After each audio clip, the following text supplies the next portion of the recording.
वज़ीर-ए-आज़म आज़ाद कश्मीर चौधरी अनवारुल हक के खिलाफ तहरीक अदम एतमाद पेश, राय शुमारी का अमल जारी।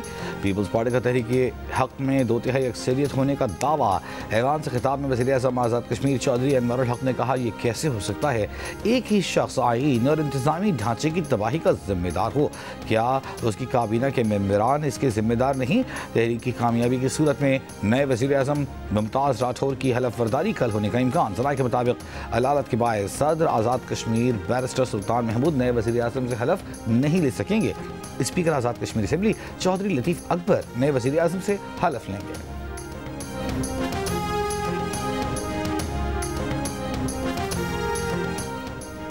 बांग्लादेश की साबिक़ वज़ीर-ए-आज़म शेख हसीना वाजिद को इंसानियत के खिलाफ जराइम साबित होने पर सज़ाए मौत, तशद्दुद पर उकसाने और कत्ल के हुक्म के इल्ज़ाम में शेख हसीना वाजिद को उम्र कैद की सज़ा भी सुना दी गई। बांग्लादेश की इंटरनेशनल क्राइम ट्राइब्यूनल के 3 रुकनी बेंच ने शेख हसीना वाजिद की गैर मौजूदगी में ये सज़ा सुनाई। अवामी लीग की सियासी सरगर्मियाँ जारी रखने पर भी पाबंदी। फैसले पर ढाका में शेख मुजीबुर रहमान के घर पर के बाहर मुजाहिरे। फैसले पर रद्द-ए-अमल में शेख हसीना वाजिद का इल्ज़ामात से इनकार। कहा, हामी परेशान न हो, हर चीज़ का हिसाब लिया जाएगा। शेख हसीना अपनी हुकूमत के खात्मे के बाद ही से भारत में हैं।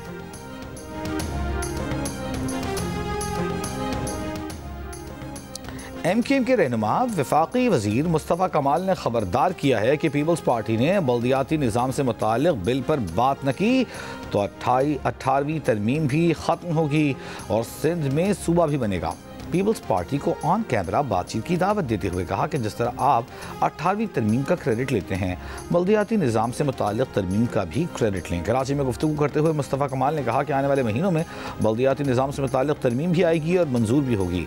हुकूमत ने बिल को आइंदा तरमीम में लाजमी देखने की यकीन दहानी कराई है।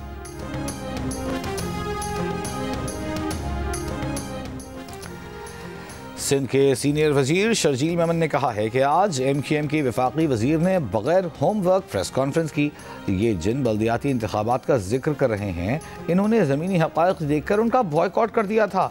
इन्हें पता था बल्दियाती इंतखाब लड़ेंगे तो शिकस्त होगी। कराची में प्रेस कॉन्फ्रेंस करते हुए शर्जील मेमन ने कहा कि सिंध की तक़सीम मुश्किल नहीं, नामुमकिन है।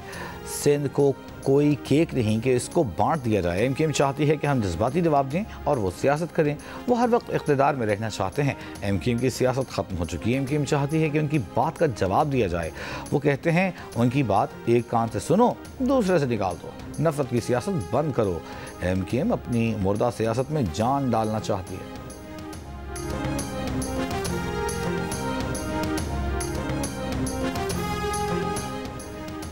वज़ीर-ए-आज़म शहबाज शरीफ ने कराची कैंट स्टेशन की अपग्रेडेशन का इफ्तिताह कर दिया। कैंट स्टेशन पर ATM मशीन और मुफ्त वाईफाई की सहूलत मुतारिफ। इफ्तिताह के बाद वज़ीर-ए-आज़म कैंट स्टेशन से रवाना। इस मौके पर सिक्योरिटी के सख्त इंतजाम किए गए थे। कराची पहुँचने पर वज़ीर-ए-आज़म शहबाज शरीफ का वज़ीर आला सिंध मुराद अली शाह, चीफ सेक्रेटरी और IG सिंध समेत दीगर सूबाई हुक्काम ने इस्तक़बाल किया।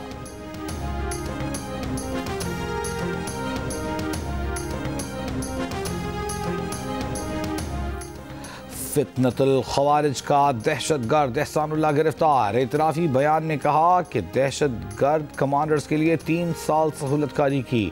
पुलिस स्टेशन और बख्तरबंद गाड़ी समेत कई कार्रवाइयाँ की। खवारिज को काफिर और मुर्तद करार देते हुए कहा, फितनतुल खवारिज मजहब के नाम पर नौजवानों को वरगलाकर फौज के खिलाफ उकसाते हैं, जहन साजी करके दहशतगर्दी में इस्तेमाल करते हैं, ज़ाती मुफादात के लिए नौजवानों को बदकारी की तरफ धकेलते हैं। पाक फौज के तर्ज अमल को देखा तो पता चला कि ये तो हकीकी मुसलमान हैं। फौजी जवान 5 वक्त नमाज पढ़ते हैं। मैंने इनसे नमाज और कलमे सीखे। नौजवानों से अपील है कि दहशतगर्द अनासर के खात्मे के लिए पाक फौज का साथ दें।